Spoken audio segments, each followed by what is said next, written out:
Good evening, everyone, and welcome to tonight's community discussion. I am Michael Jackson Hymos, and on behalf of the Morgan-Wixson, we are really glad you're here.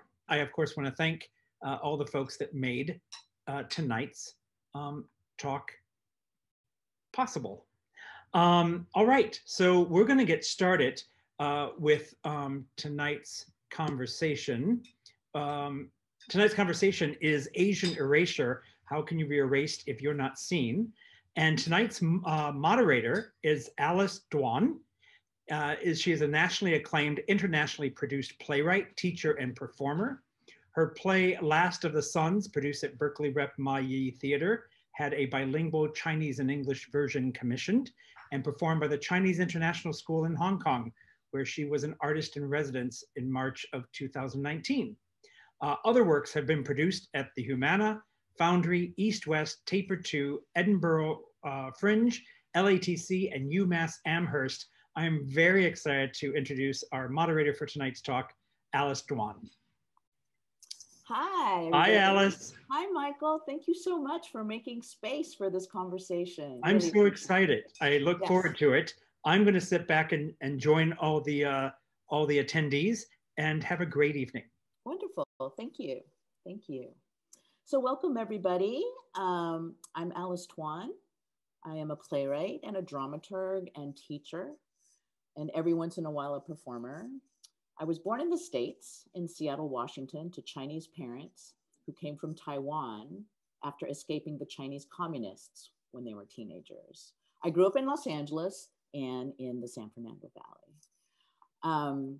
And I would like to introduce one by one our panel for this evening. We're going to be talking about Asian erasure, and we're gonna kind of unpack this term, find out what it means. But first, I'd like to bring on actor, director, and educator Mirai Booth Ong. Hello. Hello, everyone. Hi, I'm Mirai, and I've done lots of shows at the Morgan-Wixson as an actor and have been here in the industry for a while. I was not born in America, and a lot of people think I'm from here because of my accent. But this is the product of going to university in North Carolina. My accent used to be a little bit more British. I was actually born in Japan and raised in Japan and Singapore. My mom is Malaysian Chinese and my dad is English. And I was never referred to by myself or by anyone around me as Asian until I moved to America. So that was a whole new identity crisis, you could say, especially in terms of casting and theater education and that. So it's been interesting. Yes, great. Thank you. Thank you. Next, I'd like to welcome actor and singer Kenton Chen. Hello. Hi, everyone. Thank you for having me. Yes, my name is Kenton. I was born in Irvine, grew up in Irvine, California, and then came out to LA for college, USC. I studied jazz there and theater. And since then, for the past years, I've been doing film, television, and some theater as well as singing with different groups, mostly kind of online stuff with YouTube and stuff. But yeah, I'm excited to be here. Great. Thanks, Kenton. And next we have choreographer and graphic artist, Nico Montelibano. Hi, hello everybody. My name is Nico Montelibano. My pronouns are he, him. I'm Filipino. I was born here in Los Angeles, and I actually traded places with Kenton, I guess, because I went to university in Irvine. So we just did a little through there. But yeah, my parents are Filipino. They emigrated to the States, and I was born here. So I'm a first generation citizen. So yeah, I'm very, very excited to talk about and unpack a lot of things. There's a lot of meaty subject matter under here, so I can't wait. Indeed. Thanks. Thank you, Nico. And finally, last but certainly not least, pure actor, Christopher Chen. Hi there. Hi. I'm Christopher Chen. I had Alice introduce me as a pure actor because there is actually a Christopher Chen by same name who is a playwright based in San Francisco. So people, when I audition for theater here, they ask me, "Do you write plays?" And sometimes I say yes, but mostly no, I do not. I identify as Chinese American because both of my parents are from China. They emigrated here via Taiwan, and I was born in Illinois, and I grew up in Kentucky, Northern California, and also Cleveland Heights, Ohio, which is where I tell people I'm from Cleveland, because I got very Midwesternized. And yeah, and I make my living. The first part of my career, I did it via theater and musical theater. And now, of course, in Hollywood, I make my living doing a lot of television and film projects as an actor. Great. Wonderful. Well, welcome everybody. What a wonderful panel we have here. So I'm going to make a few opening remarks, and then each of our panelists are going to talk about Asian erasure from their perspective. And after that, we will be taking questions from the audience. So as the conversation moves forward, kind of jot down your question, and after about an hour or so, we'll dedicate the second hour to further conversation. All right. So growing up in the States, I did not see myself in the greater American mass culture, pretty much invisible in TV shows, movies, commercials, except for the token moments of anchor woman, gardener, restaurant worker, dragon lady, laborer, ice skater. And seeing myself as American, I took the First Amendment very seriously. Yes, freedom of expression. Also, I came up at a time of women's liberation. I remember in junior high, I wore a t-shirt that said, "A woman's place is in the House, ... and the Senate." Yeah, that was radical in the 70s. And we now just broke through a new ceiling with VP Kamala Harris, who was also in the Senate. So there is movement, slow, but every bit of movement counts. My super Chinese grandparents came to live with us when I was 7 years old. And so my parents kept a very Chinese lifestyle. My dad would come home from work and cook a fresh Chinese meal every night for them. And we only got to eat McDonald's on Saturdays after Chinese school. All the while I was being schooled in Southern California, in the Valley, in Western American thought. So growing up in a Chinese household, the values were family, patience, endurance, long-suffering, thriftiness, save money, discipline. And schooled in American thought, the values were me, self, right now, instant gratification, pleasure, spend, consume, freedom. So these contradictory ideas led to a kind of cultural schizophrenia. I could not figure out how to live with such opposing value systems until I found writing. And writing helped me to vent, but also sort stuff out. Writing also gave me a chance to write myself into the world where I couldn't see myself, where I could start formulating my own culture, and that included me.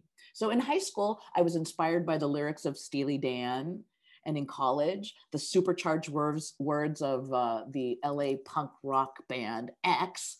Their words were so unique, so alien to me. It's like, what's happening in this language? What the hell were they talking about? That shape is my shade, there where I used to stand. Or we're desperate, get used to it, it's kiss or kill.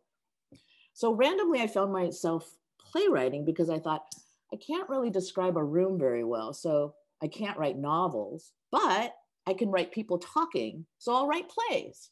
And eventually realizing that so much about plays are what people don't say. Subtext is everything. So this self-directed, intuitive writing process gave me a path to generate and create to the edges of my mind, allowing me to build a voice and a culture that's centered on my values, female and Chinese and American, my main value being freedom. And after writing a whole bunch of plays and seeing them produced, I have, for myself and a few in my audience, filled in and fleshed out my playwright being that in the marketplace falls under the label of Asian American. There are Asianesque roles and performances that serve the dominant culture, But there are so many unique Asian American voices that never get heard and seen on their own terms. So much talent, so much creativity, like the panel we have here today, who are all original and beyond what the US culture constantly limits and refuses to see more deeply. And so I wonder, can it be erasure if you're not fully seen? Is it erasure, or maybe is it censure if only a fraction of a being is seen? If it is only 3/5 representation?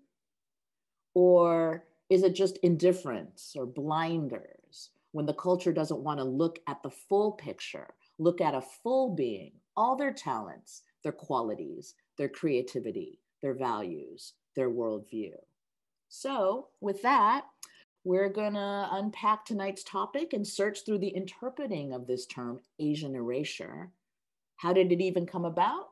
Well, Kenton, are you there, Kenton? Yeah. You inspired this panel during a chat with Michael Jackson Hymos. Why don't you start and give us your perspective on what Asian erasure is? Absolutely. You know, it's funny, when we were preparing for this, I didn't realize I had brought that term to Michael's attention.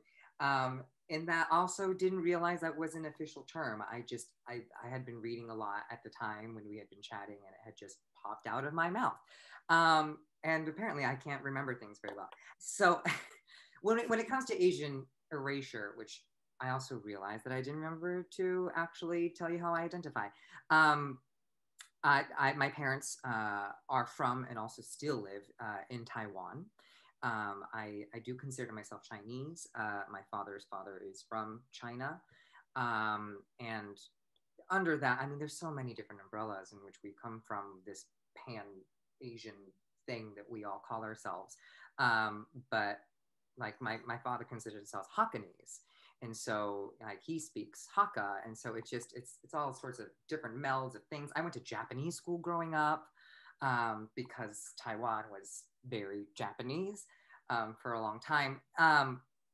But in terms of how we got to the whole Asian erasure, I think we were talking about code switching and how we speak to each other in different settings, and how things are different. And one thing that really, I'm not even exactly sure how it popped up, but it was this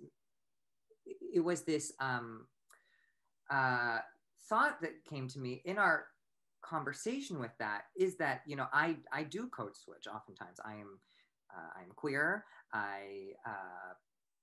And I also have, you know, my professional voice, my whatever voice, and, you know, and then I also noticed that especially because I did grow up, I went to an Asian church or Chinese church.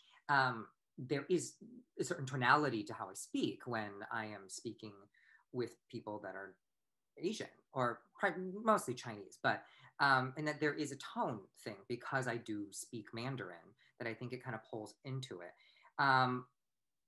But that in the middle of that conversation, we hadn't even considered that. It's like, oh, wow, this is a whole different world that we haven't even talked about, that we haven't even thought about, which brought up a lot for me in thinking about, you know, when we talk about diversity and we talk about the push for equity and representation across the board, there's so much, and it happens, you know, we see it a lot in Hollywood, but then it comes through theater as well, you know, in that oftentimes the conversations that we're having is black and white. And I think it was most notably so obvious when we had that Oscar So White, right? It was a big movement, and people were, you know, outraged about it. And in that same show, we had that joke of the Asian kids coming out holding the briefcases, saying that they were counting the votes. And it was one of those things where, like, when we talk about equity, not there's so much that is not considered, that is overlooked. And it's not to say, I don't think any of it is, what is the word I'm looking for? It's just negligent, right? It's no one has ill will, but the fact is that I can only speak from my experience, what I know of, but as Asians, we're left out of so much of the conversation oftentimes that we don't even realize we're not even in it. And I've done a lot of commercial work over the years, and very early on in my career, it was always like being taught to me, like, how do you play a character? Literally, like, just a character. How, and it was like, this is what your life projection is going to be. Do not try to go for more deeper roles, because you need to learn how to play the sidekick. You need to learn, because that is where your moneymaker is going to be.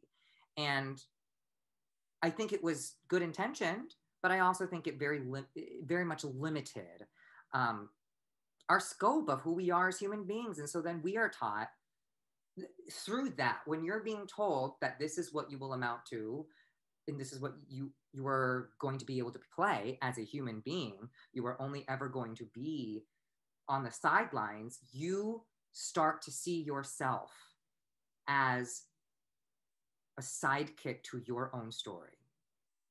And the amount of unpacking that I've had to do to realize that, like, that's not okay and that we shouldn't be doing that to ourselves, but that we're taught to, that we don't even know, right? I grew up in a predominantly white, funny enough, Irvine is not very white anymore, but when I was growing up, like, I was one of 3 Asian kids. And the funny thing is, for the longest time, when people ask me, like, what am I always just said Asian. And it's kind of an instinct to me. I'm like, oh, you want differences. Oh, okay. Well, that actually gets really complicated, because sometimes I say Chinese, sometimes I say Taiwanese. Right now, I probably say Taiwanese more because, COVID. But, like, there's lots of nuances to all of that. And I have a friend of mine, Sean Mayura, who we had a whole conversation about this, where it's like, yeah, but even amongst the Asian community, there's so many of us that just feel very lost into what this identity is, because people expect, as an Asian, just because of the way you look, that you are now connected to your homeland, right? Do you speak your native tongue? And there are many of us that have very little connection to that, whose parents were here during the gold rush, who, or not parents, whose ancestors built the Transcontinental Railroad. I mean, one of the biggest things that I read this book called Minor Feelings by Kathy Hong, and it hit me so hard, because I realized that, Asians have been here for a very long time. And yet we still think that we just got here, and that we still think that we're part of this, like, new breed of people. And I think that is something that somehow keeps getting reintroduced and re-emphasized through the theater that we do. And that the biggest representations that we have, right, are like King and I, and are like Miss Saigon, and or like what M Butterfly, I don't know if and that, like, they're all, like, we're very thankful for that, I guess, but they're all, like, very problematic, and there's definitely things where we're like, this is not the best representation of people who have full lives, and we're often not given that chance. And that the things that we're studying, some of the things are, they're very real and they're true, and they come from, the real stories of Tiger Moms, or like Joy Luck Club, and those are very, very important.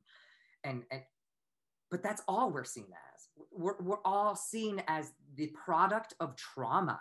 We're all seen as these kids whose immigrant upbringing will forever turn us into these shells of human beings who cannot get away from their from their shame and from the culture that tells you you must honor your family. And I think that something that I wish were more talked about is the fact that, like, yeah, there's certain stories and experiences of us that do have, there is a very strong family culture, but it's not all steeped in shame. There's actually very good things about it. Things that as Americans, we could certainly learn, especially in these times, to actually care about each other, so yeah, I have just flown everywhere, but, and the fact that, the podcast I listen to, Code Switch, have talked about this, that Asian Americans have been a part of activism for a very long time, and not just for ourselves, but for across the board, for equity, for racial integration. We've been there, and the things that we don't even talk about is the fact that, yes, there's been racial discrimination everywhere, and we know about that, but the housing discrimination was actually specifically, originally targeted against Chinese people. And it wasn't until, the Civil Rights Act that was able to end all of that. But the fact is, the actual name of the law is the Chinese Exclusion Act of 1882. Like, that's big that we don't even think about that. Like, oh, right. it's even been written in. So that is where I will yield my time, and I cannot wait to continue this conversation. Wonderful, Kenton. Thank you so much. Thank you so much. You did cover a lot of stuff, including just erasures from the history book of any kind of Chinese presence in the United States. And it's kind of something that I notice also in kind of in the theater, that's like just the stories of perennial immigration. It's always the immigrant narrative. It's never like, oh, what about the folks who have been here for 3-4 generations who are American, but are just, again, very invisible and erased from the greater knowledge of the culture. So thank you so much. All right, next, Mirai, what do you think? What if you have lots? I You have lots. I was gonna, while we're on that topic of history, it relates to something I was gonna say about theater and the media and how, and it kind of ties into next month's community discussion as well in terms of revivals and romanticizing the past. A lot of these like classic musicals like Oklahoma or Music Man, et cetera, often have all white casts.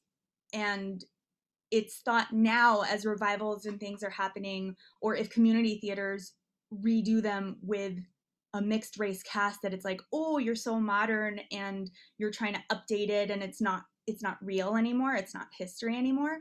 But really, it's the original that wasn't history, because all of these cultures have been in America from the beginning.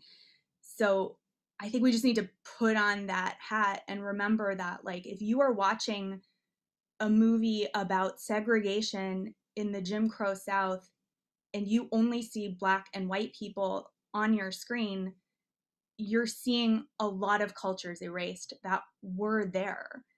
That's not what the story's about, but even in the background, like, it would be nice to show that, people have been here. So I think that's just a different lens to put on when we're watching media, and just remember that. Whitewashing in theater and film and TV has been a big thing, and that's what often comes to my mind when I think about Asian erasure, is these whitewashing of roles, not just like The King and I, which is the classic example, but it still happens today. Like, white people are still in yellowface today. And I think that, like, blackface has been more eradicated, I would say. I think because of, like, everyone agrees and understands that the history of that is really awful and we shouldn't do it anymore. I feel like that's almost completely dealt with, but yellowface is like still ongoing throughout the country in theater and film and TV. Yeah, so that's a tough one for me. That's a big Asian erasure for me. Another thing that came up, it comes up all the time, especially being mixed race, but and because I am ethnically Chinese but grew up in Japan, I feel so strongly both cultures, right? Things like Memoirs of a Geisha, where you have a fully Chinese cast playing a Japanese cast, was like, really? There weren't any Japanese people? And I think that we often get lumped together, like, oh, it's Asian, and it's not the individual cultures. This is a discussion right now with Raya and the Last Dragon, the first, Southeast Asian animated story, and they're not specifying what country because it's a fantasy land. But only Kelly Marie Tran is Southeast Asian as a voice actor. The other voice actors are East Asian descent.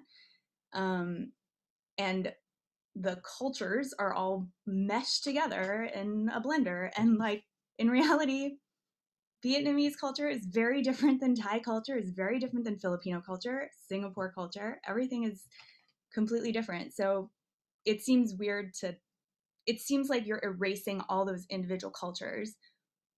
And that's another way to see Asian erasure. In terms of theater, bringing it back, it also feels kind of funny for me sometimes, because this question of taking roles from others of your same race or other minorities comes to mind. For me, being mixed race, being half Caucasian, sometimes I think like, oh, if I get cast in an Asian role, am I taking that role away from someone who is 100% Asian? It's like, but I am also Asian. You know what I mean? I have been told I'm too Asian, don't come in. We saw your picture, don't come in for the role, on my way to an audition. I have been told to tape my eyes back to look more Asian, as like somebody's best career advice they could think of to give me. I've shown up at an audition for an Asian role, and I look just like my headshot, I should mention, where the casting associate looked at my picture and said, oh, you're not Asian, you're more like other. And then I'm expected to still like do my job and give a good audition. So that's, those are just some of the things. But it is a question of like, in taking roles from other minorities or from each other, but also you're acting, I don't know, it's just a big question. I don't have answers.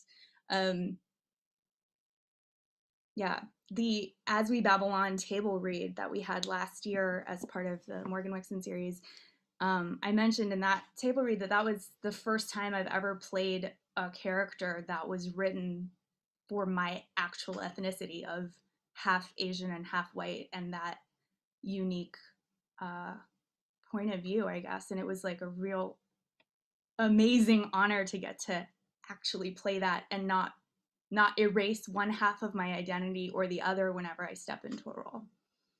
So yeah, those are just some thoughts. All right, thank you so much. You approached an idea which I call the Asian glob. It's like, oh, any Asian will do, just kind of interchange. But I also noticed that, you grew up mostly in Asia, yes? Did you?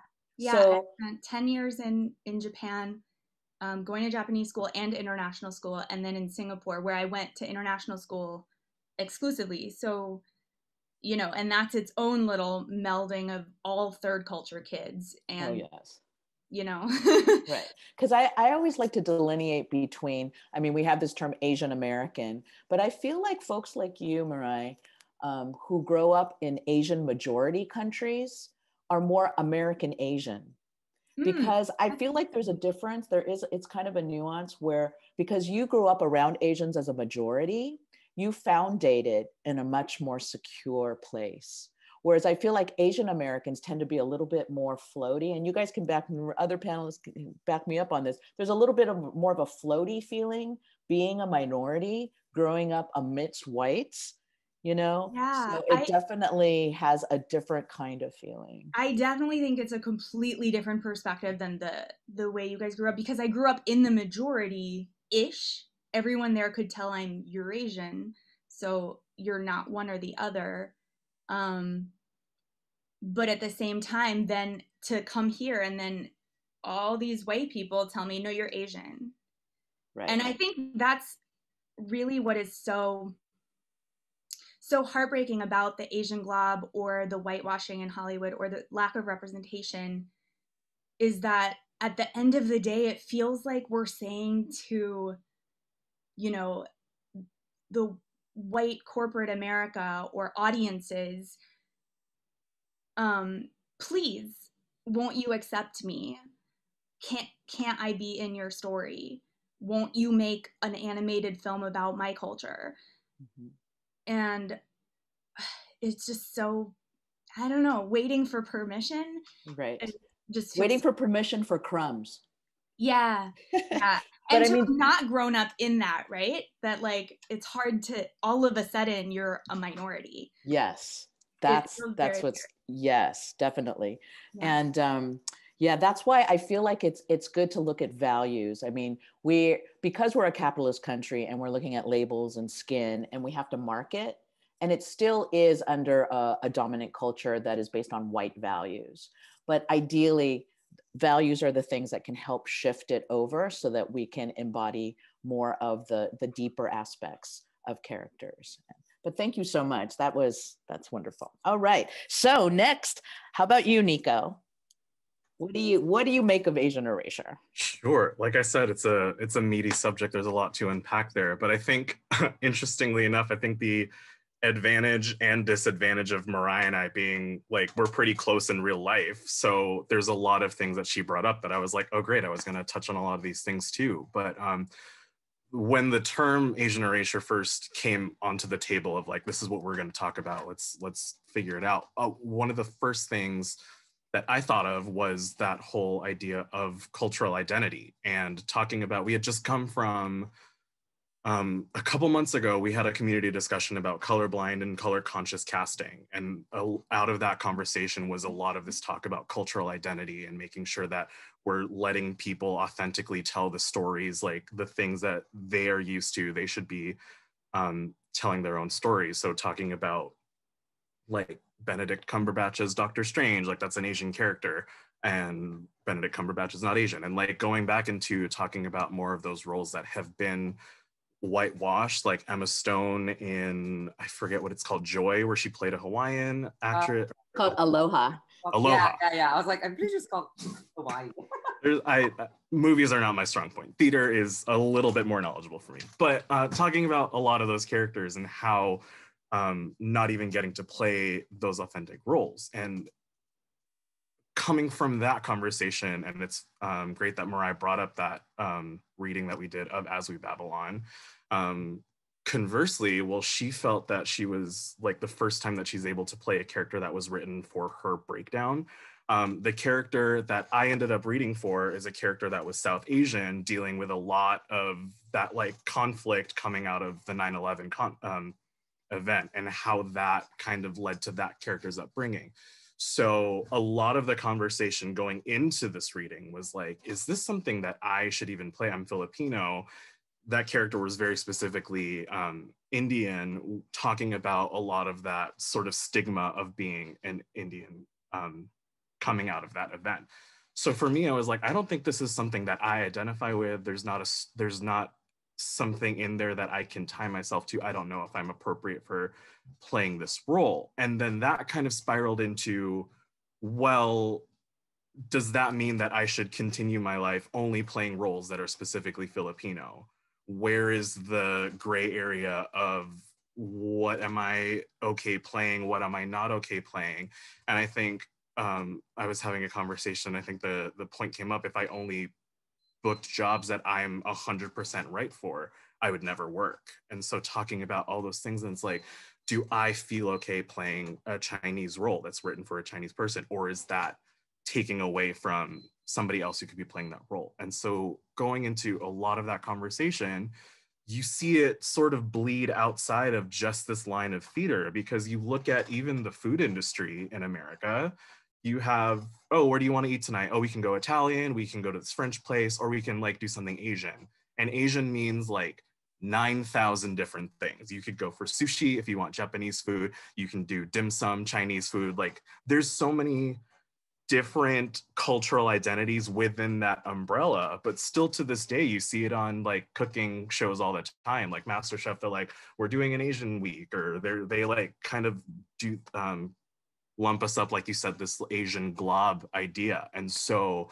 the idea of erasure there for me becomes like, what is our responsibility to honor every single cultural identity appropriately, and where is it okay for us to celebrate Asian as a whole? Like, is that one step forward, two steps back kind of thing, where we're letting people lump us into the culture? If I were to play a Korean person on a TV show, which is not something that I identify with, but is my taking on that role, would that be allowing the majorities to say, oh, like we can keep on doing this? Or is that something that we should bring awareness to?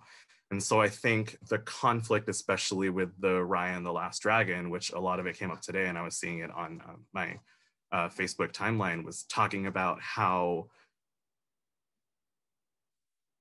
I talked myself into a circle, talking about how we're able to have this first beautifully animated story about the Southeast Asian culture, but we also have this heavily East Asian cast that's voicing those characters.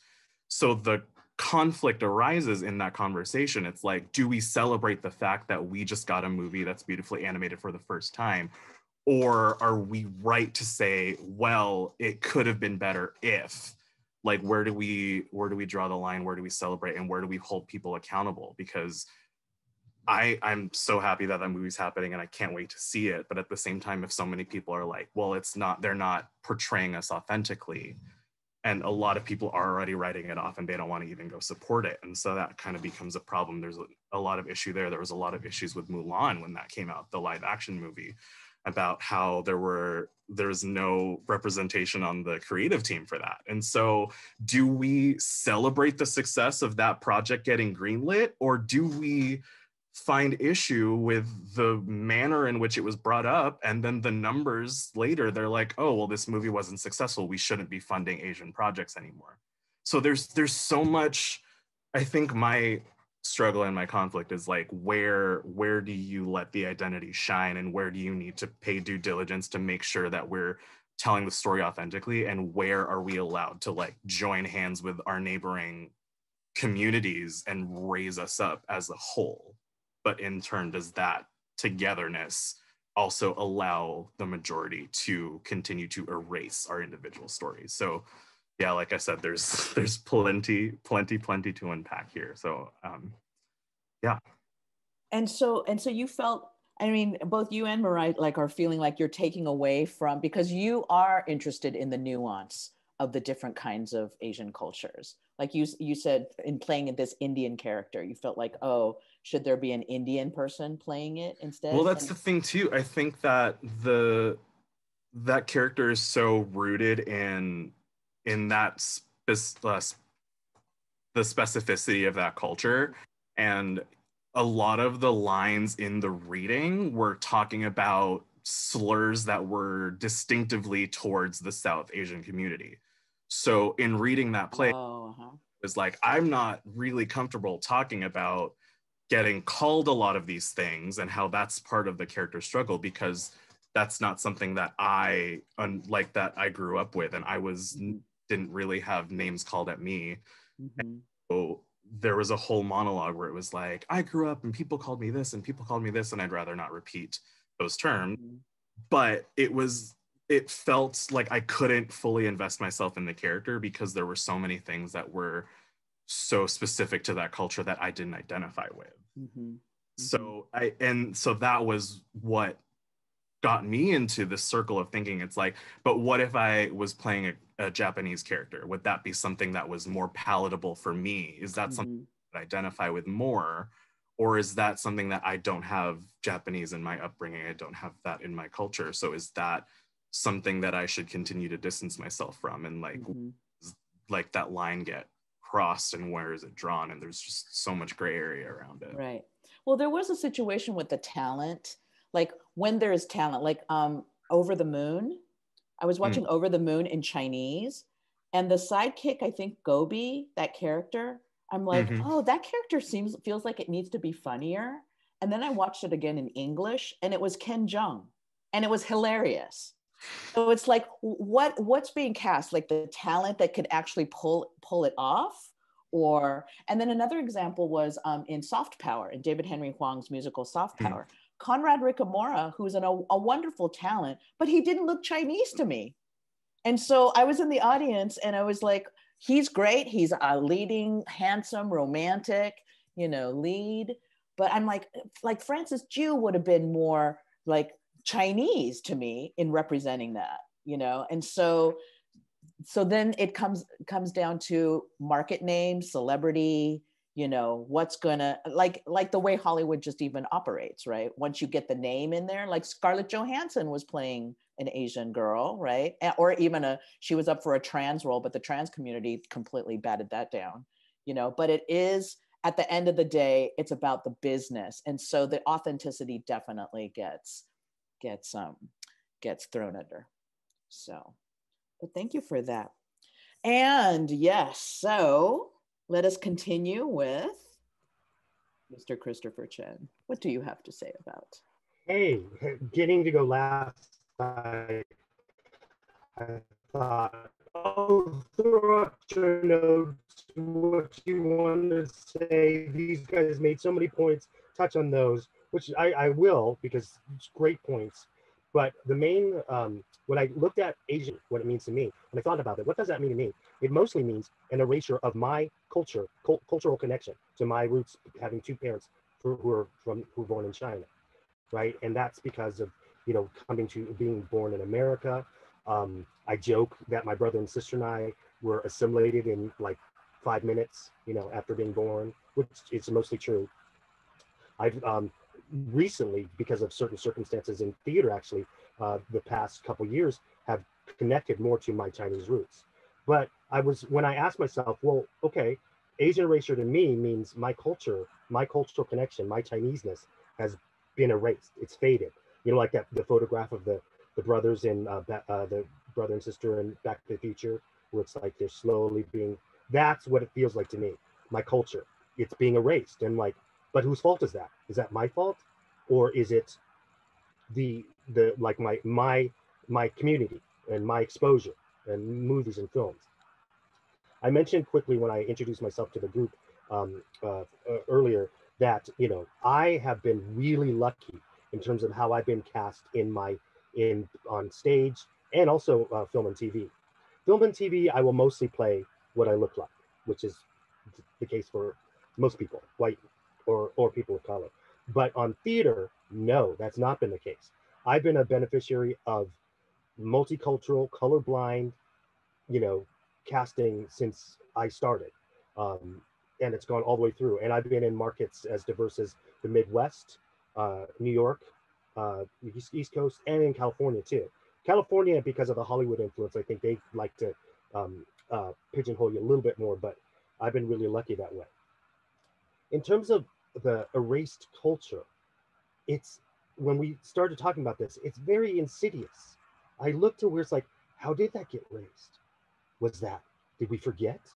It's almost like Asian erasure has been erased. It's kind of meta. It's rolled in itself. It's like, we were already being erased and we didn't realize it. It's from being influenced by film, TV, and theater. I'll be honest. I like that glob, the Asian glob term. I like that. Just me personally. I like saying I'm Asian American. What does that mean to you? It's all Asia. All of it. It's mostly because also how I am exposed to my friends, my Asian friends, also what I play. On TV and film, I've played probably 40% Korean, I'm not Korean, and 60% Chinese. And other things, when I don't play it, I actually play non-Asian more. Like I play Jewish, I played German on TV and on stage. Um, Here's a case in terms of theater, in terms of did I not notice that we got erased? When I was culturally, what's also led to it, I was born in DeKalb, Illinois. When I was less than a year old, we moved to Kentucky, Bowling Green, Kentucky, where my brother and sister were born. There were no Asians around. So consequently, that was where I needed to learn to speak Chinese for my parents. My parents didn't have other Chinese parents telling me, you got to speak to your kid in Chinese at home or he's going to lose it. So I lost it in Kentucky. Then I moved to Northern California. Lots of Asians, lots of Chinese, everywhere in all my classes. It's like, wow, explosion. Then when I was 15, I moved to Cleveland Heights because my parents were divorced and no Asians again. And people coming up to me when I go into a new class, do you ask me if I spoke English and where am I from? I'm like, I'm from California. Yes, I speak English. What do you mean? So there's that cultural connection taken away and then exposed to it and taken away again. Here's what happened in Ohio in terms of the stage thing that I didn't even notice. I saw Sweeney Todd, which is still one of my bucket list shows, at this Equity Summer Stock Theater, practically in my backyard. It's a famous theater called Kane Park. And they have two theaters. They have a big amphitheater and they have a small theater. So I was blown away by Sweeney Todd. I brought my sister and I'm like, there's blood in it, there's singing, and it was great. The next year, it's like I'm auditioning for that theater, you know. So they had two shows they were going to do, an original production of Houdini in the big amphitheater and the show called Pacific Overtures. Like, and I went to the library, what's Pacific Overtures? Was, oh my God, I'm so in. I'm so in. The entire cast is Asian. I'm so in. Well, I auditioned for both. I didn't get cast in Pacific Overtures. I got cast in Houdini. And when I saw Pacific Overtures, there was not a single Asian person in it. The entire cast was white-faced. Well, it's Cleveland Heights, Ohio. You know, they were very talented, but they didn't even try to do like any makeup, any kabuki makeup. They were just white people being Japanese, you know. There was one guy even that I go, what's up with that? He was redhead, but he dyed his hair brown, not even black. I'm like, really? You couldn't go farther than that? So I watched it, I noticed it, but then I'm like, okay.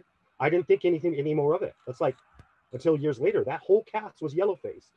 And I didn't even really care, like, because my cultural connection, my need to be like represented, you know, at least Asian-wise, was gone.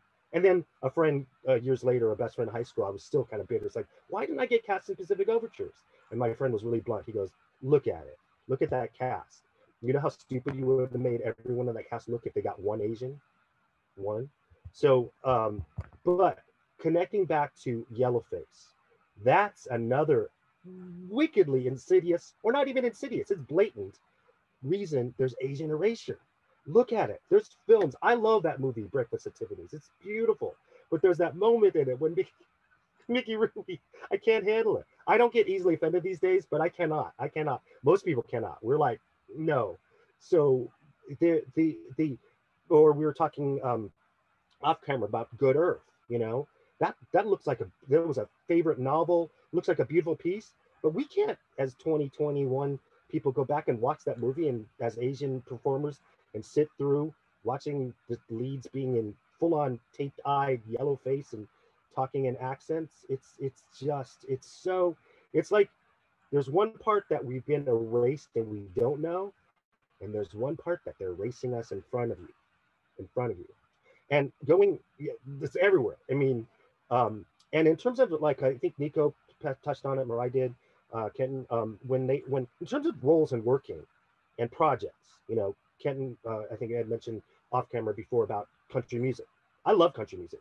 I pretended to be a country singer. I imitated like Billy Ray Cyrus and other country singers in Cleveland to do parody songs, but they couldn't tell I was Asian because I was off camera. So it's like, yeah, you just sing it, you sound like them, do it. But that's a version of Asian erasure. It's like, okay. But in terms of work, here's my big thing. I will play anything. Okay. Let me play anything. I want to play, like I said, I play Korean a lot. I'll play Vietnamese. I'll play Southeast Asian descent too, as well as South Asian. Like I'll play. Just let me play anything. That's just my personal thing. Is that I don't care. I'm not worried about taking from other actors. not that I'm greedy, just let me mostly white characters too. Oh, and that's one of the things I definitely have to say, and it's not politically correct, is that Kenton mentioned code switching. And I was like, what's that mean? I was like, oh yeah, that's when you switch between languages. My mom and dad do it all the time, right? Switch between English and all that. But also I think he meant it culturally. Well, I do it too, but I do it this way, and you can't see it. You know, they use code switching for like African Americans when they switch their vernacular. I saw it one time on TV. She full on switched to like, oh my goodness, she switched from her white voice to, oh wow, okay. So for me, it's cultural because I was born in America and didn't have many models on stage or on camera, whatever. I mostly, through most of my life, switched to white. That I'm white. Okay. I'm not proud that I'm saying that in this discussion group, but it happened, and it happened out of my cultural experience, being born in America, being thought of as different, even though I didn't feel different, and not being in touch with my culture, having it erased. Is that I do mostly think I'm white, either on stage or on camera, until they say otherwise. Um, a year ago, I did at Sierra Madre Playhouse, which is a small theater over in Sierra Madre, near east of Pasadena, which is similar to Morgan-Wixson, but you guys are actually much bigger. They're an equity theater, but much bigger. They did Tim Dang, who was 23 seasons the artistic director of East West Players, did a production of Joy Luck Club on stage. And by accident, he got his whole cast, every single one of us was of Chinese descent. And every single one of us could speak some Mandarin. So he added more Mandarin in it. And then he had super titles in English. And all those years, decades of being kind of having my culture raised, one show gave it all back to me. I found out how good Chinese food is over in the San Gabriel Valley. You know, I was eating it more because I like Japanese food better than Chinese. So yeah, it's one little show just gave it all back to me, and it was a neat, happy accident. Here's another funny thing about that: you look at the map, Sierra Madre is their clientele is mostly Caucasian, mostly white subscribers every day. Tiny little theater, tiny little town. Sierra Madre is mostly white too. But you look right next door on a map, Arcadia, San Marino. So they started reaching out to that community who'd never been to the theater with Joy Luck Club. It sold out. They brought in Chinese theater groups and political groups. They put, Ken mentioned off camera about Cambodian rock band. I saw The Great Leap at East West Players and Pasadena Playhouse combined thing 5 times. Lauren Yee is the new it girl for playwriting. And they put King of the Yees on their schedule for the next season before COVID. I'm like, really? King of the Yees? Joy Luck Club, at least people have read the book, seen the movie, but who's heard of King of the Yees? You're going to put that on your season? That was, so hats off to all, Morgan-Wixson included, all the producers and directors and creative directors, artistic directors who are telling our stories more, even though all around us, that Asian erasure is happening. Turn on the TV, we'll see it. You know, oh, another thing I put up about Raya, because I was watching about Raya and the Last Dragon. If you look carefully, it's Hollywood. So all those other actors who are not Southeast Asian, they're names. So it's like, other than Lea Salonga and, you know, Kelly Marie Tran, or names do we have? So that's another thing. You know how they joke that the real color of Hollywood is green. Even theaters, it's green. It's not. That's right. Yeah. Thank you, Chris. That was wonderful. Sure. But it's true. It's true. It's making space.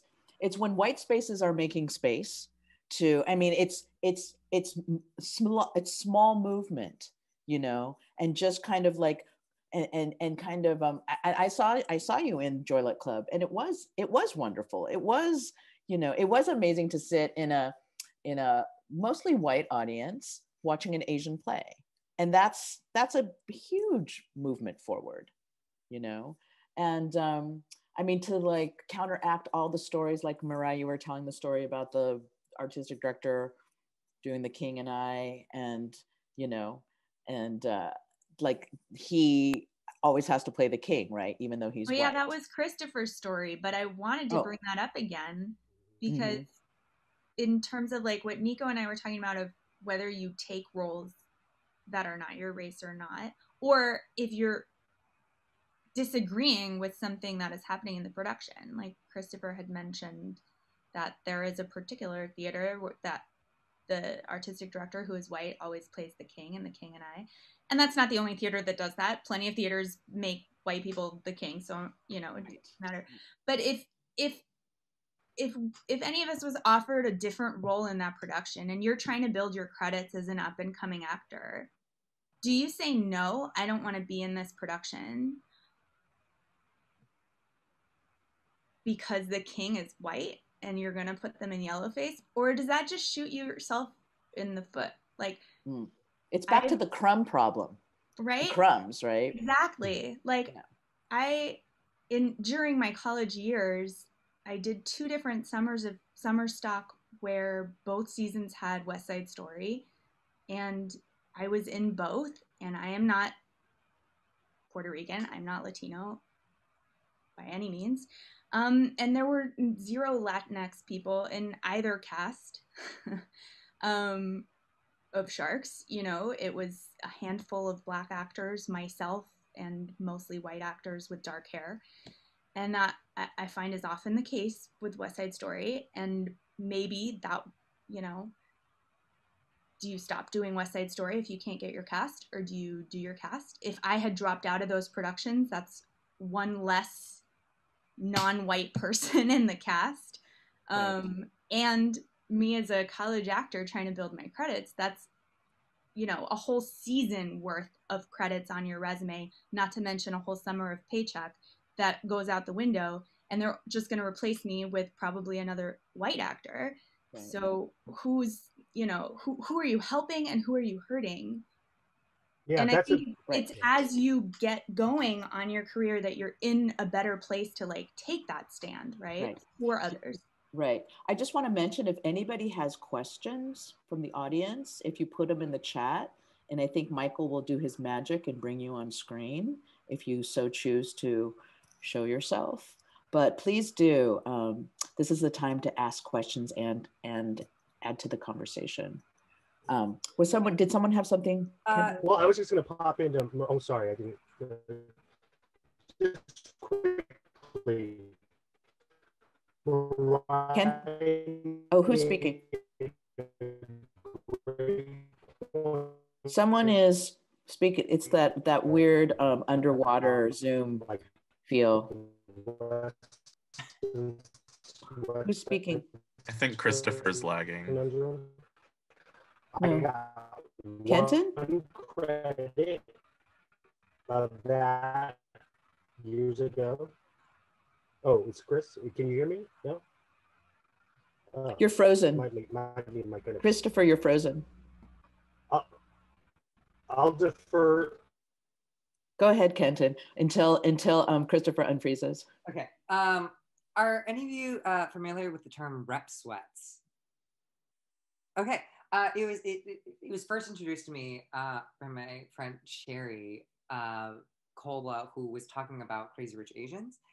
And basically, like, whenever you go to somewhere, some production or, you know, some film, and you go watch it, you always get this like extreme anxiety, and it's the sweats of what is going to represent you on screen, and you're just crossing your fingers, and you're like, please be good, please be good, please be good.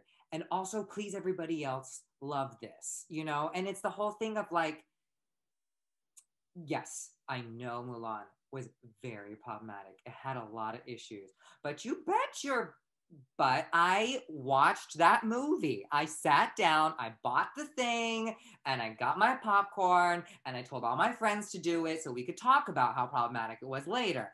But we were buying the tickets because that's the problem with crumbs, right? There's not enough work out there. There's not enough happening. And so for things like, you know, Fresh Off the Boat, you know, with, I can't remember who the lead is, but he's Korean, you know, and they're supposed to be Taiwanese. I'm like, great. Randall Park. I'm like, he is a very attractive dad. And I am so down. If this is what our rep is and this is what we need to take, like.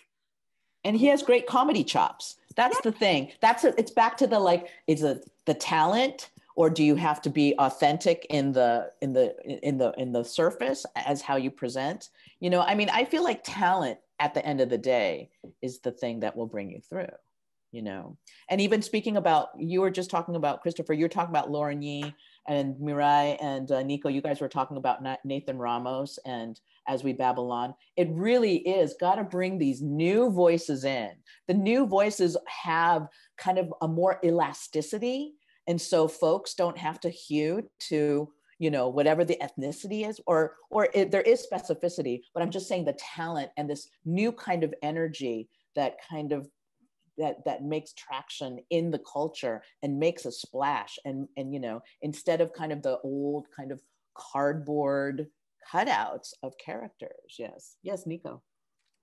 Just to bounce off, I'm trying not to say it to piggyback because that's like the popular phrase now, but to add to what Kenton was saying about, I think I equate this to a conversation I had about straight actors playing gay roles, especially fresh off of the James Corden and the Prom situation. I think there's also an interesting distinction to make, and I might be talking myself in a circle because this was what I was experiencing for Babel, but when the story of the character is specifically about the oppression of that character, I think that makes the distinction. So where Barry in the Prom, his whole storyline was about not being able to come out and how hard that was and upbringing that. I think that's where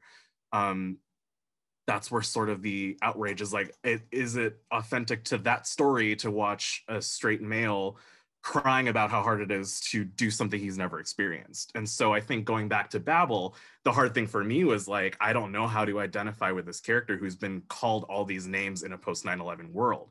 But that blurs the line for like, do I play this other character who just happens to be this other ethnicity, and like just to play a Japanese character that's just Japanese, or if there's like an essence of like, I was ostracized for being this thing. I think that adds like a lot of ripples to that situation about if it's okay to play outside of whatever your identity is. And talking about, I had an actor who, when I directed the Normal Heart reading, he is not a gay actor, and I was trusting him with this role that was so rooted in the gay struggle in the 80s. And he was like, I don't know if this is my story to tell. But at the same time, I was like, you're such a good gosh darn actor.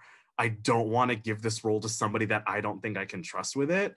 And so for me, it was like, I'm willing to give you this and to just give you the, like, it's okay. Like, it's just a reading card. But it's, yeah, there's so many like different intricacies of what identity is. And when it's about a story about struggle, I think that's where a lot of that comes into play, is like, am I able to replicate the emotions surrounding this struggle, this ostracization, or this like other than, or if it's just like, oh, it's just part of the character description, it's not like an essential plot line, is that like there's so much like not less okay or more okay, but it's more palatable, I guess. Right. Hold on, Kenton, for a second. I think we have a couple questions, but hold that thought. Hello. My name's Dre. I'm actually Michael's husband. I'm sitting right next to him. Hello. I had a couple of questions, and now that I'm on the spot, I feel like it was kind of answered. I had a question similar to different types of Asian playing outside of their identity as far as representation. What becomes the difference? What is the difference between doing that in this situation versus like Black European playing Black American? Mm-hmm. Right. There's that. I was like, as I was saying that question, I was like, oh, I actually don't even have the answer to that in my own. So I'm just going to ruminate on it. And that could just be something that we think about, because then I go, okay, if we're looking for that type of authenticity, does it get to a point similar, you know, does it get to a point of this white actor that's supposed to be playing Southern white can't do it because they're from Boston. You know what I'm saying? I'm going very far. But this is like, I mean, every Australian, like the Australian actors were taking over, like Australian and British actors. I mean, they're trained to do New York accents and Southern accents, you know, Oh, yeah. and it's almost like, I mean, if you want to put it in a historical context, it's like, oh, is it like the motherland playing the colonial subject? You know, or is it another colonial subject playing another colonial subject? Like, if you want to get into that, but then it has to be more intentional. But it doesn't seem like that. It just seems like it's casting towards star power. You know, because I thought of there was a Chung Mi Kim play that was done at East West Players like in the 90s about comfort women, about Korean comfort women. I don't know if you guys know about Korean comfort women. It's like they were when the Japanese were taking over, they were, you know, made to be prostitutes for the Japanese soldiers. And in that production, there were 3 Japanese women playing the 3 Korean comfort women. So I don't know if it was intentional or not, but then you could make a case for, oh, have we come along in our democracy so that we can actually identify folks that were part of the colonizing culture playing the actual victims in this play, you know, to have a kind of an evolution of you know, understanding that these colonial the women who are descended from the colonial Japanese, you know, ethnicity are now playing Koreans and understanding what the past history and the pain that it caused, you know, as kind of another layer to that. But I mean, that was, I think it was coincidence. But if it was intentional, and if these kinds of boundary crossings are more intentional, you can actually make a political statement and contextualize it that way. So, but thank you for your question. Is there another question? I think from Alex or Kenton. Did you want to make a comment? I think we had one more question. Yeah, I think it relates to the talk that we all talk about when we talk about cultural appropriation, and I think to me a lot of it has to do with power, right? And like, if we are allowing, what's that phrase people say, like, history is told by the victors and whatnot, right? It's like, it's not, I think we do have to be very careful, and it is very nuanced. Are we at a point in which we feel comfortable having the oppressors tell the oppressed story? And I think that is where it does become problematic, no matter what the intention is, which is why I think it is so important that we have the diversity behind the scenes, because if there is somebody in the team, the creative team behind it, who is Korean in that case, you know, and is able to really work and make sure that the story is authentic, that's where I think I would say, okay, that is a wonderful statement to have. I just wanted to jump into what Kenton said, and also to answer Trey's question and my comment before Mariah about it's great.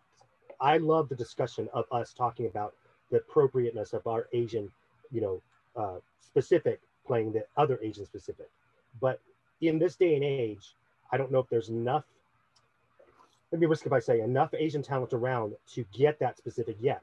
I did a stage reading of Yellow Face by David N. Wong, and it starts with in 1990, when it opened on Broadway, a Caucasian actor, a British actor, good one, Jonathan Pryce, was going to reprise his role as the engineer.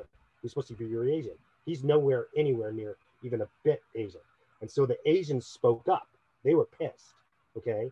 And then big bad producers were like, we're killing the show then. But then, so he was allowed to play it. Every engineer since then has been played by an Asian actor or part Asian. But the rest of the show, there is no way you could pull off that show if you wanted your whole cast to be Vietnamese descent. No way. There's, you know, I found out watching that show how talented Filipinos and Filipino Americans are. How good at singing and dancing. If you don't sing and dance and you're Filipino, that's sad for you. But it's because of that show. Filipinos, Japanese, Chinese, they all filled out the stage. You know, that's an extreme. And then deferring back to what Nico said, like, I'm on the side of it. You play what you play because you're good, right? But Nico, it is a fine line. I saw an almost all gay production of Normal Heart. It meant so much more. But if the actor's good, I would have bought it, you know. Nico, did you have a comment? Yeah, We'll go Nico, and then Alex will take your question. Thank you for joining us.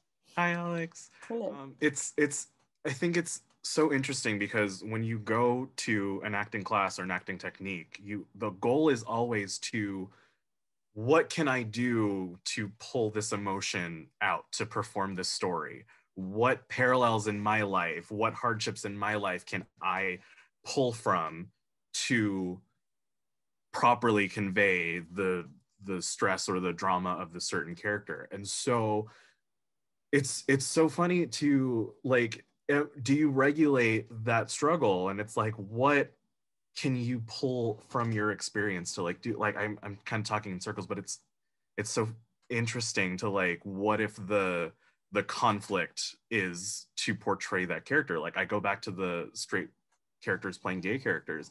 If the goal is to portray this like tragic coming out story and how hard it was and growing up, like, what do you pull from? Like, are you an accomplished actor for being able to pull your own emotions for doing that? And is that something that the audience is going to buy too? So it's interesting to want to strive to like be able to interpret your experience for other stories that you have never told before.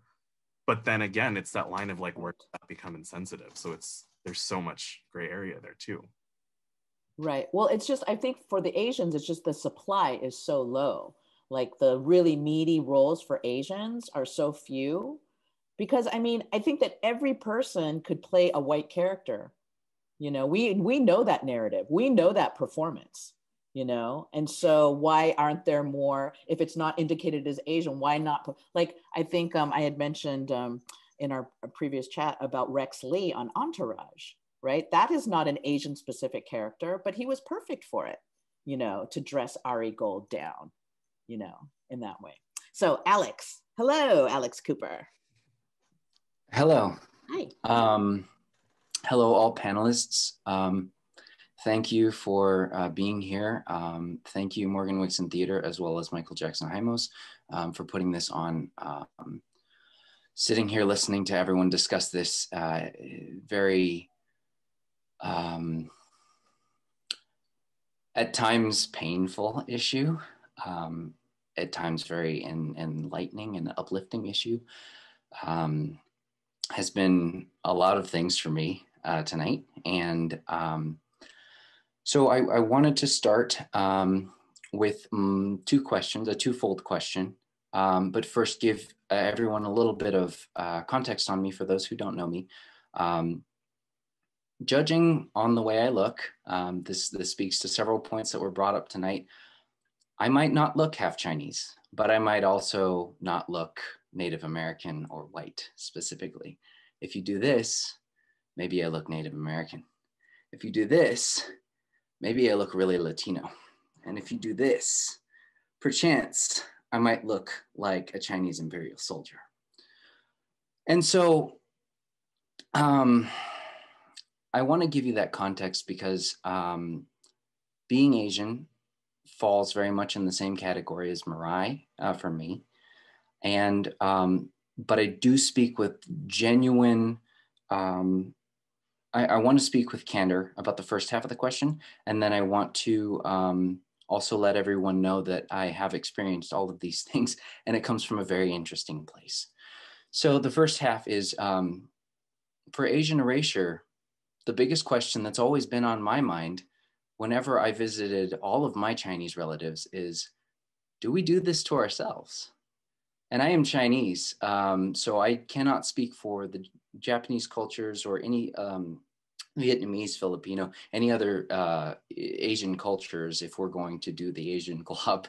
But certainly I've always noticed my relatives, especially the rich ones, and yes, there are always the rich doctors and lawyers, always want to be a part of the white country club. They dress white. They buy Polo Ralph Lauren. They buy, you know, Mercedes, and they live in the mansions in either very rich or affluent Asian neighborhoods or very white neighborhoods, or they settle in white neighborhoods and then it becomes the Asian neighborhood. But there, amongst our people, my family, there was always this idolization of whiteness. And so you know, me being mixed, it was like, oh, you're Amerasian, you're ABC, or you're, you have that Eurasian look. You know, I thought, well, if everyone's striving towards being more white with skin whitening creams and eyelid surgeries and all of these things that I'm just like, stop doing that to yourself.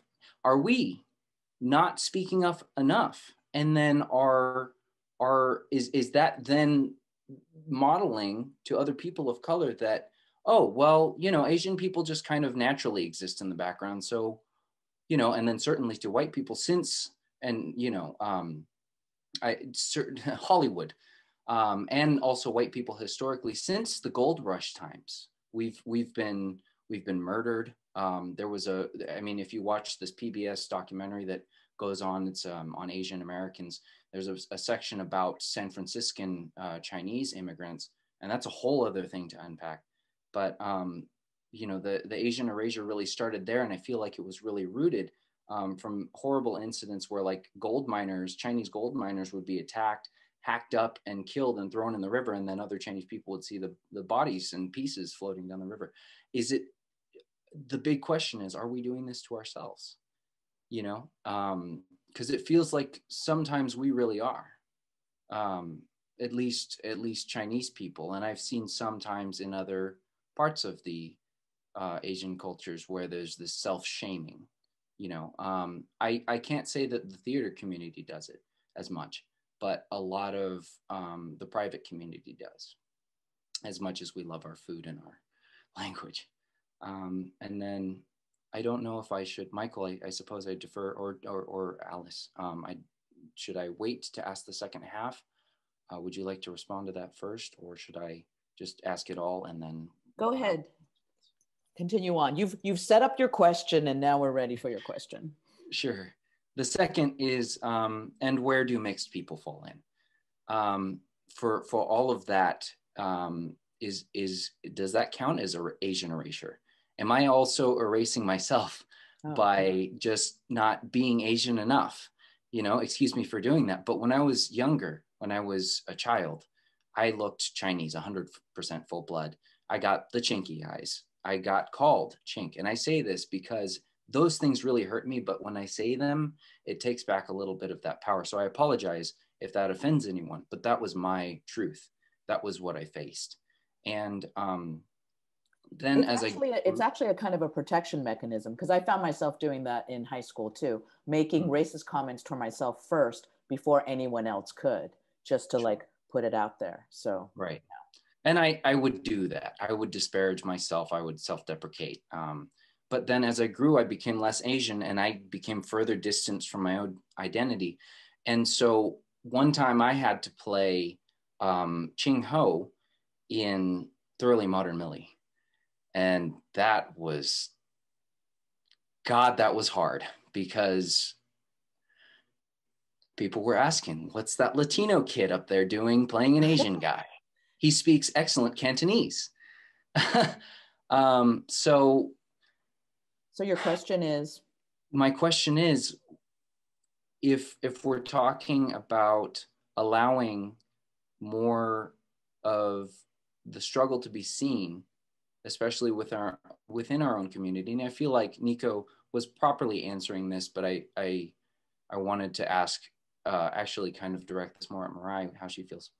Mm-hmm. Where do those people fit in when you're playing an honest truth, but you just don't look Asian enough? And do you, with all of that information about my Asian half of my family feeling like there's erasure, do you take the role? Or do you just say, oh, well, I'm not Asian enough to be this role, so I should let someone else? Am I doing my own people a disservice? Thank you. I'm sorry, that was long-winded. No, I feel like it's an economics livelihood question versus an authenticity, you know, actuality. That's the choice that's constantly having to be negotiated. Like you said, right, Mariah, like it was a paying job. Yeah, I also think that for right now, the way the world is, it still comes through that like the white lens. Mm-hmm. So I don't know if this is the case for you, Alex. By the way, you look like you should play the engineer in Miss Saigon today. I was gonna say, like, Asian, in my personal experience in America, Asian people see me as not Asian, and white people see me as Asian. So if I'm auditioning for a show that has a white production team, I know they're going to see me as Asian. And the question is, do they see this character as Asian? Oh. Whereas if it's an Asian play or an Asian company, Asian people on the other side of the table, then my question is, am I Asian enough for you? You know? So I feel like it's like from the other people's lens, and I don't know, like, you are what you are, you know? I lately with film and TV especially, but also in theater, as a mixed person, I feel like once you cast me in the the character is mixed ethnicity. Mm-hmm.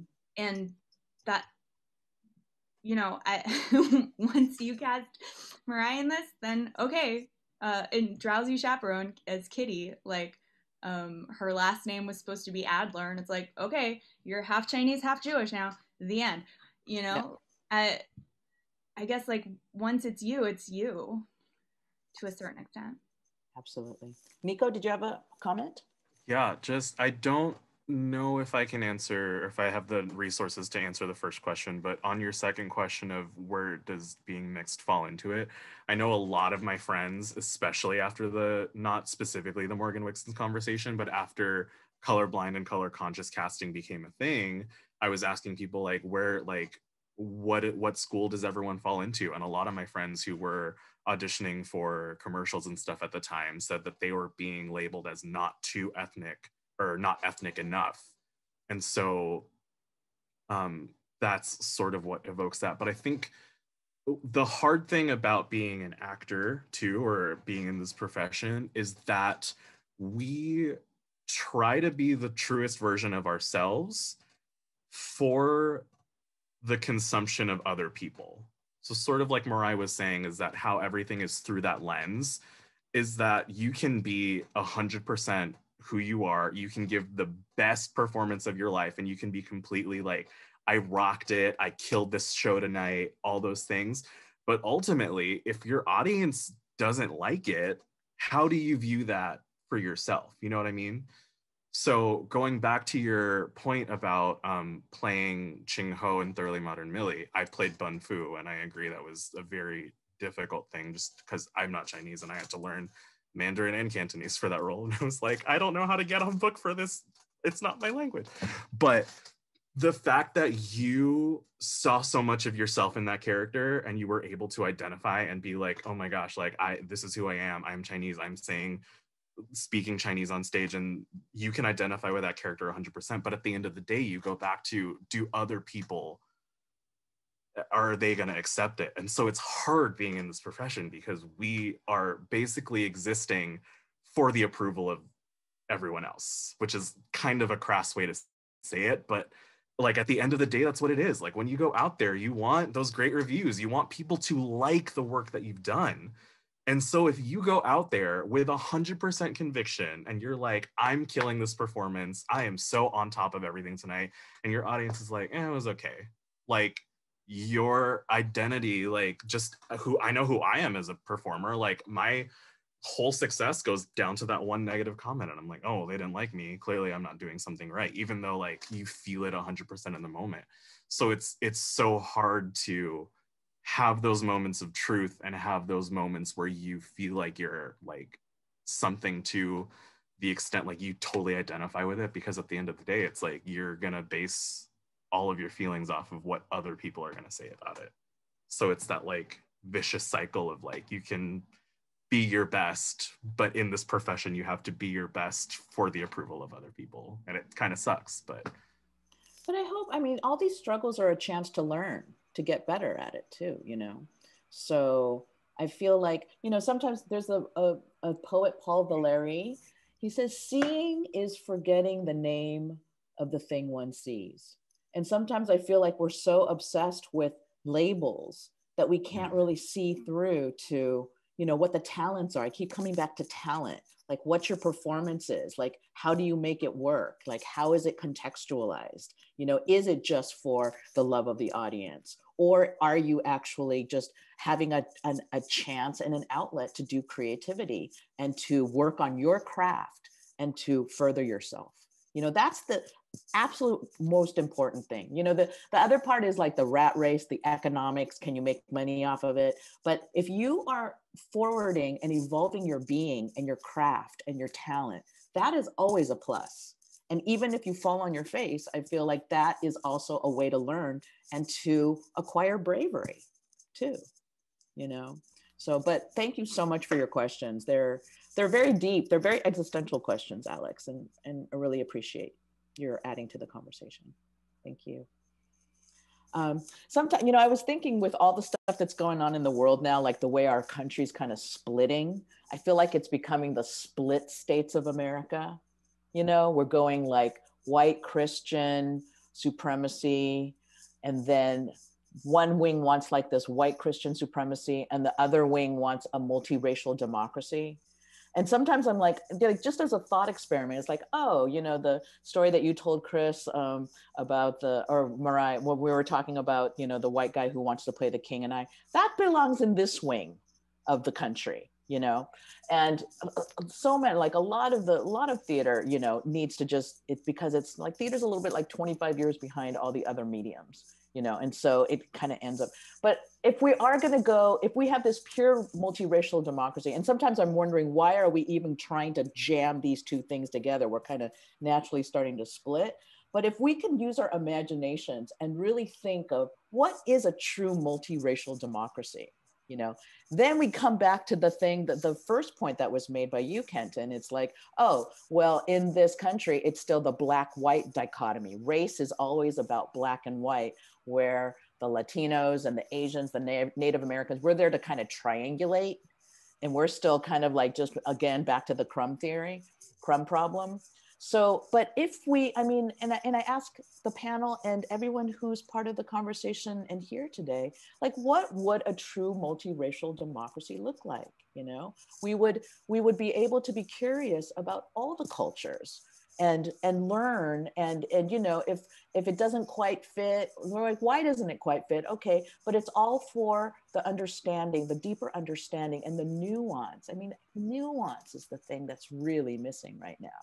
You know, and you can make comments about if things are a thumbs up or thumbs down, but I think that with everything, just to try and look a little deeper would just add to the culture. And I think that a lot of people are doing that. It's just that it's so monolithic now. It's like, you know, to get traction with the big theaters and stuff, you have to be able to pull in stars and money, but there's so much originality. I mean, when I do think of Lauren Yee and Nathan Ramos, and Christopher Chen is a fantastic playwright, Christopher Chen. I don't know if you've seen his plays, but they are so meta and smart and really commenting on race in a whole new way. So I feel like, you know, Michael kind of reframed our question as, how can you be erased if you're not even seen? But as long as you, and back to what Alex was saying, like, you need to see yourself, right? And not do the self-loathing thing and not erase yourself in order to assimilate or to, you know, to hew to the dominant culture. I mean, that's always the choice we make. And so I think that these times are just asking us to be more brave, you know, to be more brave and more yourself. But, and more vigilant too, more vigilant as well. More vigilant? Yes. Yeah, because when Alex said about, are we, I already admitted to it before we got to the question. I do that, right? Whether it was from culturally or for wanting to act, any role I can get, I'll play. One thing that the three of us have pointed out about the Chinese railroads, you know, the building, Chinese Americans built those railroads. This may be the first big Chinese American erasure. In the picture where they show where they meet, there's not one Chinese person in it. We were totally erased from history. But have any groups spoken up since, the way that African American, Black Americans have spoken up about injustices from slavery? We built that railroad, Chinaman's Chance, with the dynamite. We swing in the basket. We swing too soon, we die. To build that railroad for America, to bring America together. We're not even in the picture. So, you know, the vigilance that keeps saying, we were there, we did it, you know, or the second part, addressing like Mirai, it is in the eye of the lens of the beholder. To me, Mirai, when I look at her, oh, she's full Asian to me when I look. Alex, I had no clue. When I met him before, I'm like, are you sure? He goes, yes, I'm sure. And I have a friend who's half Chinese, and I'm so mean. I go right up to her face and I go, I don't see it. I'm half Chinese. Like, okay, that's different. But in terms of like the dilemma that the mixed race do, and answering Alex's question and Marai's experiences, just do it. Just go for what you can get.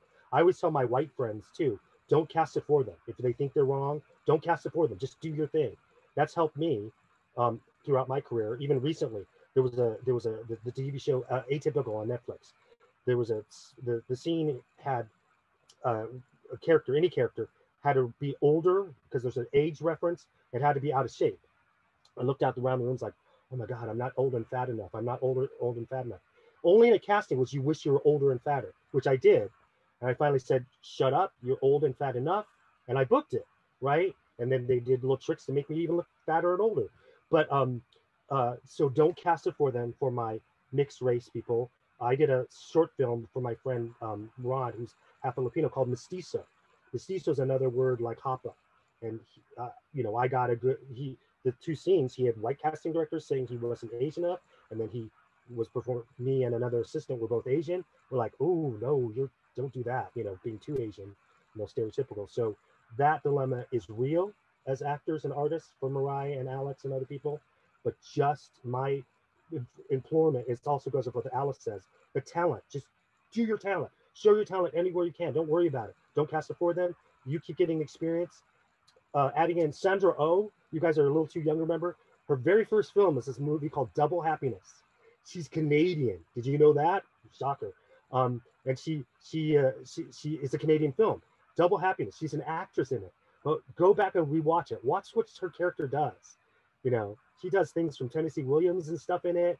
She wants so badly to be an actor, and things don't go well for her as both being a Chinese character and an actor in that. So, you know, it's you guys probably not old yet when it came out. She's not that old, but it's from several years ago. But yeah, thank you for your input, Alice. And I just wanted to answer Alex's two-part question. Sure.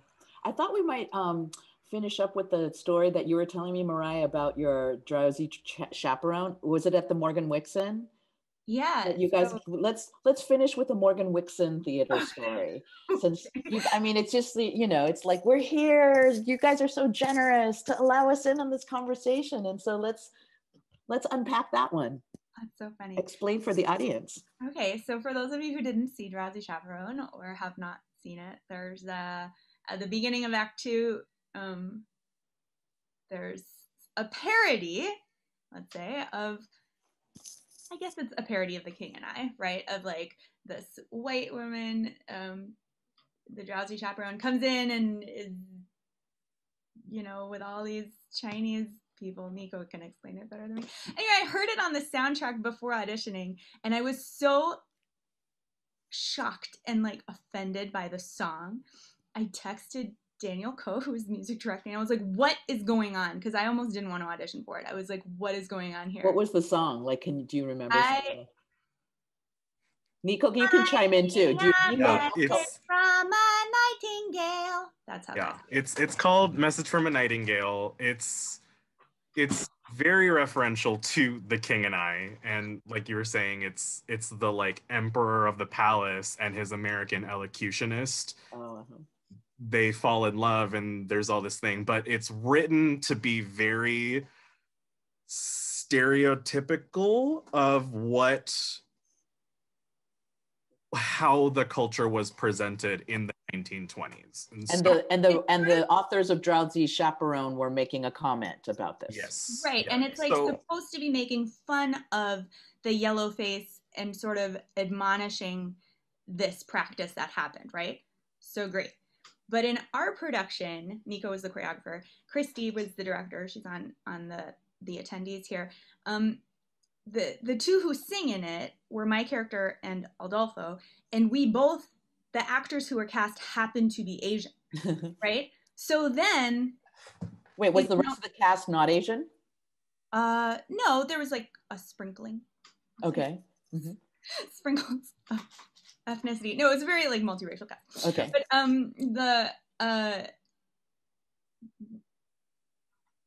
so it's no longer yellowface because of the actors you've happened to cast in these roles, right? But the joke is still making fun of like Asian accents for the sake of it or whatnot. Somebody had come to me. I was also voted to be the cast deputy for this show so that cast members could bring me their concerns with anonymity. And someone had brought to my attention that this was a problematic scene and they were uncomfortable with it. And this person was not Asian. Oh, they were not Asian. And they were not Asian. So that's another layer too of like, what were they uncomfortable with?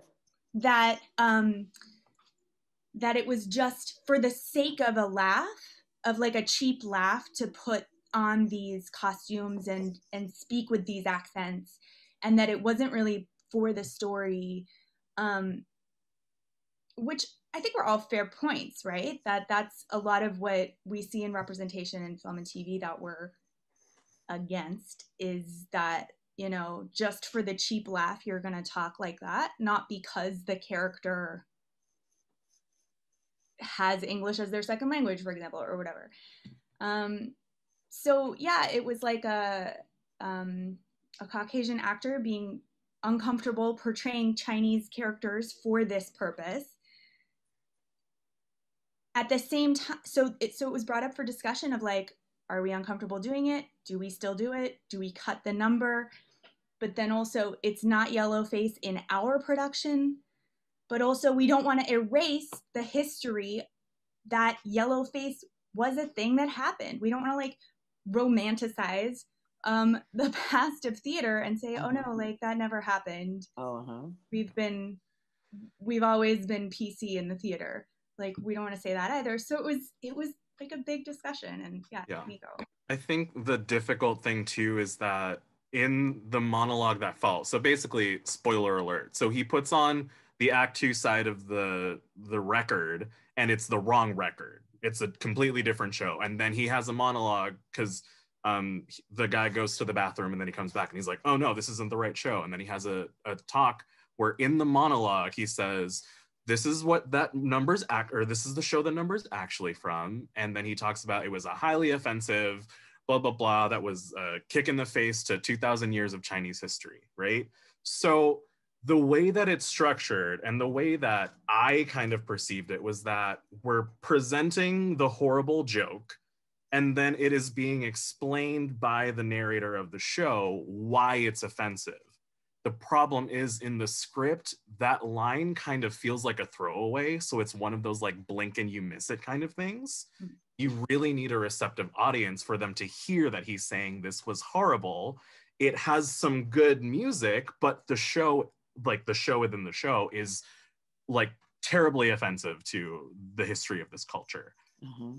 For us, we had like 4 different versions of it, and we added Mandarin, right? I don't want to. Yes. Yeah. We had Daniel speak Mandarin in the show, within the show. Yeah. So it was one of those things where it's like, is this servicing the story? Is this us trying to take our name, like get paint off of our name for perpetuating this? Like there were different things to consider. And then the show overall is like the narrator creating the show in his head. So like one of the interpretations is that all of the staging is him imagining what the numbers would be because he's never seen the show. So it's like, is that the man in chair imagining this? Is he imagining a modern version of what Asian actors in this 1920s show would do? Or because they're Asian actors in the show, would they have added? So there are so many different avenues of us just wanting to like serve the story and like make sure that we're not making the joke the visual aspect of it. And it became a very deep. I think there was even a discussion of like should we eliminate from that scene any cast members who are not Asian, or go big with the spectacle of and make it even more ridiculous. And yeah, so what Michael mentioned, can you mention, Mariah, the cast and team talked about it, because you guys had a big conversation about it, right? Yeah, so we had, because the actor had brought this concern to me, so I brought it to the production team, but we discussed it in rehearsal, like as a full cast, with everyone being free to voice their concerns, with the crew and like everything back and forth. You know? See, that I think that's worth the whole situation, that you guys actually got to talk it through. And what did you finally decide? Go big or go home. They went super big with the spectacle.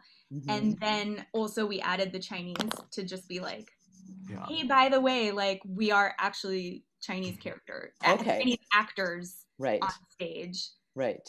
I think another one of the hurdles was, if you don't do it bigger and more crass, does the comment after saying it was offensive, does that land properly? Like, if you don't set up the joke to be the most offensive version it can be, does that diminish the power of what is going on and why the things were written that way? So it was a very nuanced, I think we put off staging the number. It was scheduled like 4 or 5 different times, and we were like, we'll come back to this. And because we ended up using the original rehearsal to discuss the thing. So that was And then every time we're like, we'll do it this other time. We'll come, because I think it was like we were still just stewing, and like we didn't know what the like right answer to how to do this was. Yeah, and I just want to highlight Daniel's comment too, for anyone, because he was on the production team and in the cast and is the one who spoke Chinese.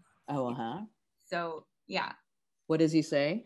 Oh, he says that part of the issue is how the monologue after is performed, and so it was for Michael Jackson Hymos, who played the man in chair, the challenge was to deliver the line to emphasize how offensive it was, because that really is up to the actor whether it's a throwaway line. Oh, I see. And to make a very thing. proud of that he was very proud of our version of the performance, which highlighted the problems of the issue. Yeah. Chris, did you have a comment? Yeah, if I saw a Wedding Singer before that, so I didn't get to see Dress as Chaperone. I've never seen a production of it. But if I were an audience member and watching 2 Asian people doing the mockery of it, I would have been like, what is going on? Like the Christy mentioned down there, it's very meta. It's like, are you making fun of it knowing you're making fun of it? Or wouldn't it be better if just you had the white people doing this, so we know you're definitely making fun of it, but having Asians complicates it, right? And saying what Daniel said, if you decide to keep it, you didn't cut the number or have it done a different way, and you went full out, you have to call it out. You have to, because not just Asians, but Caucasian will be like, like having the character say how offensive it is. A little quick case in point. I wrote a sketch for a sketch comedy group called Transracial. And it was all about these groups of people who are Asian who wanted to be a different ethnicity, right? So I had all these Asians do really big stereotypes, like a little girl named LaQuisha who morphs into a talking black, and a Korean girl who wants to be, who plays a chola and everything. And then at a workshop, someone's like, just because you're ethnic does not give you full license to do full-on stereotypes like that. That could be very offensive. So what I did was I added in a character that had to keep calling on it out, going, are they doing stereotypes? Kind of thing. Like, what's going on here? That's offensive. I had to add a character. He ended up being the character that ties it all together. But that's the thing. Is like, if you're gonna risk it there, and the sensitivities that you're aware of, just like Alice said, it's important that you discussed it. But if you went for it, having that character, like I think Daniel's comment, where the character calls it out like this was offensive, that's important. You can't let it slide. You can't let those things slide. Like that movie that I mentioned earlier with Mickey Rooney and the Breakfast at Tiffany's. If an Asian character played that role the way that Mickey Rooney played it, it still would have been offensive. Right. If you've ever seen it, it's horrifying. That's right. It's like, ooh. So right. you have to call it out. We have to continue calling it out. That's right. Well, I have a little question or a little request from the panelists as we kind of wrap up here. If we were to take the eraser and turn it around and make it a pencil again, what is a wish that you have in moving forward in our very bizarre time right now, where I feel like we're just shaking the Etch-a-Sketch. Everything is kind of like blanked out and we have new terrain. What would you want to, now that we don't have to erase, we've talked about erasure, what do you want to fill in with your pencil as a wish moving forward, and how you would like this idea, the theater, our moment in time, what would you like to move forward with? I'll start. Go for it. I don't know how to translate this to what I would sketch or write but you don't need to translate, just say it. I think moving forward, I think that a normalization of all of this, and someday to go into a theatrical production or a movie and to see it and it not have to be a topic of conversation. I would love to go in to, like, let's say we went into Drowsy and we performed it and the audience didn't have to be like, well, what does it mean to make that character Asian? What does it mean to, I would love to it just be normal enough that we don't have to dissect what the motives are, and it doesn't have to be a thing or a move or a choice. It's just it. Just accept it as it is, as is. Like, not to like overanalyze and have to politicize. You'd like non-politicize, just just normal. I love that. Normal. Great. Anyone else? I'll pop in. When you asked the question, it actually made me cry. I'm like, why am I crying? Because my answer has a lot to do with my identity and future identity. I mentioned before that most of my life I pretended to be white, both on stage, on screen, and off screen, off camera, off stage.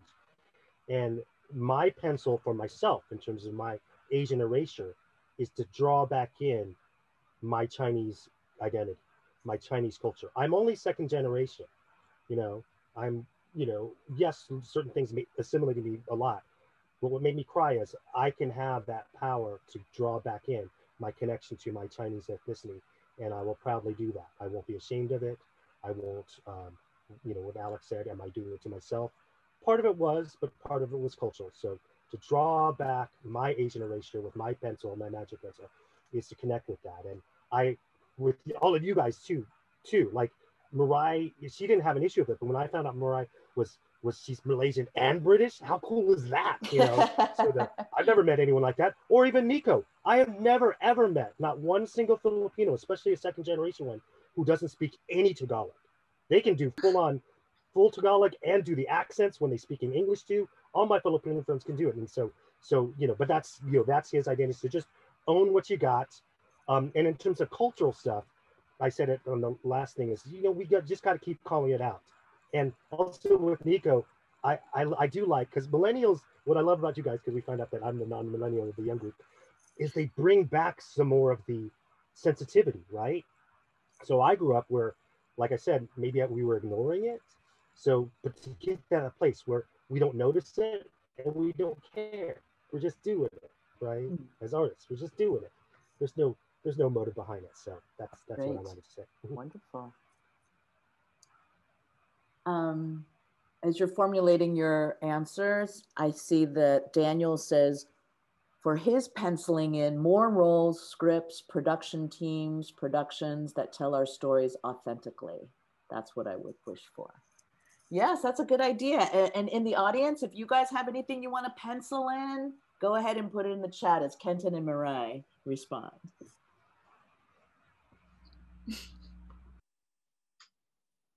Yes, I know it's on the tip of your tongue. Go for it. Do you want to go? No. Okay. If you're asking me like what I want for the future of theater, and this may relate to whatever, I can't. I think you talked about what the next talk is going to be. Honestly, I'm kind of done with revivals. because I'm done celebrating what already was, and I'm done telling the same stories. I would really like